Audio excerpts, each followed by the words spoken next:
कुछ लोगों को पेट में, छाती में या गले में जलन होता है, कटकी डकार आती है।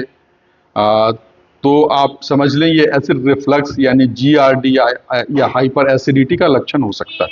ये कोई मामूली रोग नहीं है। कई बार हम इसको इग्नोर कर देते हैं या हल्की फुल्की दवा लेने लगते हैं।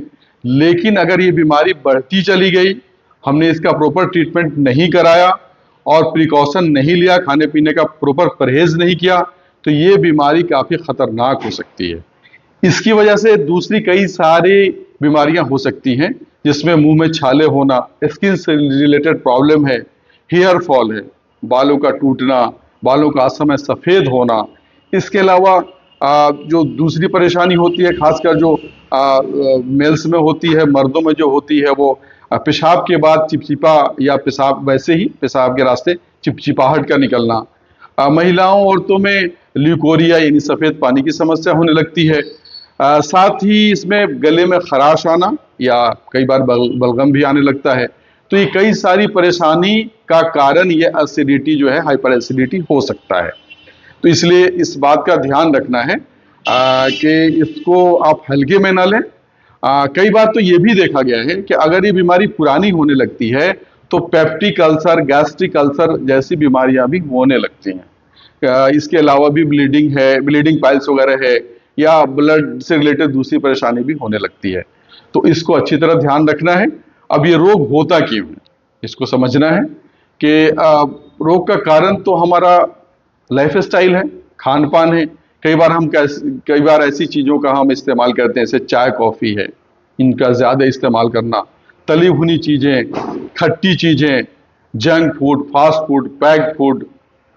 इसके अलावा भी कुछ ऐसी चीज़ें होती है, जैसे अगर किसी को इसकी प्रॉब्लम है, वो साग खा रहा है या सरसों तेल में बनी चीज़ें खा रहा है, तो इससे ये परेशानी बढ़ने लगती है। स्ट्रेस भी इसका एक बहुत इंपॉर्टेंट कॉज है। जो लोग तनाव में रहते हैं, चाहे फैमिलियर प्रॉब्लम को लेके हो या फिर वो अपने जॉब को, कैरियर को, या किसी भी तरह के कारण को लेके अगर स्ट्रेस ज़्यादा होता है, तो उससे भी एसिडिटी या हाइपर एसिडिटी की परेशानी होती है। इसके अलावा जो लोग देर रात तक जगते हैं, मतलब काफ़ी देर तक जगना, तो उसके वजह से भी ये समस्या होती है।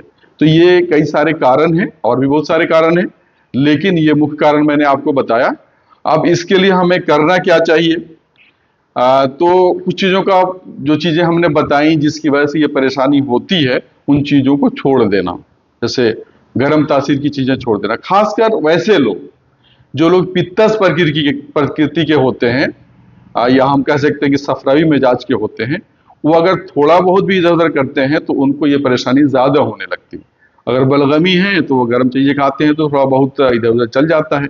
लेकिन प्रकृति अगर पित्तज है आपकी, तो आपके को ज़्यादा प्रिकॉशन की ज़रूरत है। इसमें कुछ चीज़ों का ध्यान रखना है कि नींद प्रॉपर आए। सुबह उठ के हम थोड़ा सा मॉर्निंग वॉक कर लें, एक्सरसाइज कर लें। स्ट्रेस अगर है तो स्ट्रेस को दूर करने की कोशिश करें। उसको कंट्रोल करने के लिए एक बहुत आसान उपाय है कि रोगन बादाम शीरी जो है, रात में सोते वक्त 3 से 5 बूंद दोनों नाकों में डालें। इससे राहत मिल सकती है। अगर इन सब के बावजूद कंट्रोल नहीं हो रहा है तो प्रॉपर आप इसके लिए आयुर्वेद डॉक्टर से कंसल्ट करें। इसका एक इलाज है जिससे आपका स्ट्रेस कंट्रोल हो सकता है। साथ ही कुछ चीज़ों का इस्तेमाल करना है, जैसे सौंफ है, काफ़ी फायदेमंद है इसके लिए। 1 गिलास पानी में रात को 1 चम्मच सौंफ डाल दें, सुबह इस पानी को पिएं। और खाना जो है हल्का और सुपाच्य खाएं और चबा चबा के खाएं। तो इन चीज़ों का ध्यान रखेंगे तो इस परेशानी से बच सकते हैं।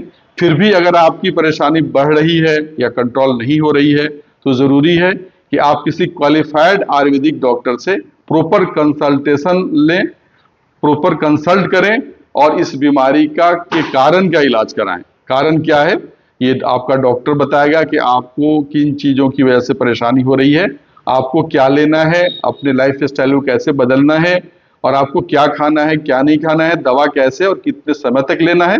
फिर उसके अनुसार अगर आपका ट्रीटमेंट होगा तो इस बीमारी से आपको निजात मिल सकती है।